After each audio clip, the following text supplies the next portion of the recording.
வணக்கம். ஆகாஷ்வாணி புதுச்சேரி செய்திச் சுருக்கம் வாசிப்பவர் வீரமணி. பிரதமர் திரு நரேந்திர மோடி இன்று மத்திய பிரதேஷ் மாநிலம் தார் நகரில் நடைபெறும் விழாவில் ஆரோக்கியமான குடும்பம் வலுவான குடும்பம் இயக்கத்தையும் 8வது தேசிய ஊட்டச்சத்து மாதத்தையும் தொடக்கி வைக்க உள்ளார். சுயநலமற்ற மக்கள் சேவை என்னும் சுவாமி விவேகானந்தரின் கருத்தை வலியுறுத்தும் வகையில் தயாரிக்கப்பட்டு தேசிய விருது பெற்ற சலோ ஜீத்தே ஹைங் திரைப்படம் இன்று முதல் வரும் அக்டோபர் 2ஆம் தேதி வரை நாடு முழுவதும் 500 திரையரங்குகள் மற்றும் பள்ளிகளில் மறு வெளியீடு செய்யப்படும் என மத்திய தகவல் ஒலிபரப்புத்துறை அமைச்சகம் நேற்று அறிவித்துள்ளது.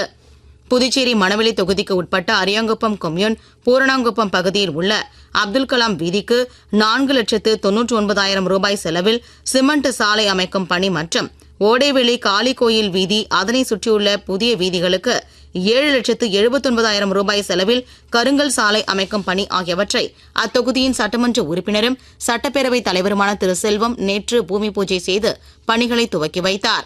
புதுச்சேரி உருளையன்பேட்டை தொகுதிக்கு உட்பட்ட பாரதிபுரம் பகுதியில் பொதுப்பணித்துறை சார்பில் புதிய சிமெண்ட் சாலை அமைக்கும் பணி மற்றும் இருவரும் கான்கிரீட் வாய்க்கால் அமைக்கும் பணி ஆகியவை நடைபெற்று வருகின்றன.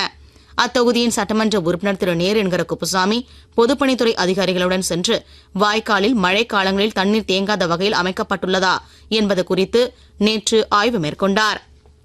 புதுச்சேரி விமான நிலையத்தில் பயணியர் சேவை தினம் இன்று கொண்டாடப்பட உள்ளது.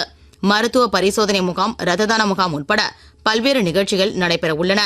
ஆசிய கோப்பைக்கான 20 ஓவர் கிரிக்கெட் போட்டித் தொடரில் பங்களாதேஷ் ஆப்கானிஸ்தான் அணிகளுக்கு இடையே நேற்று நடைபெற்ற போட்டியில் பங்களாதேஷ் அணி 8 ரன்கள் வித்தியாசத்தில் ஆப்கானிஸ்தான் அணியை வெற்றி கொண்டது. இத்துடன் இந்த செய்திச் சுருக்கம் நிறைவு பெறுகிறது.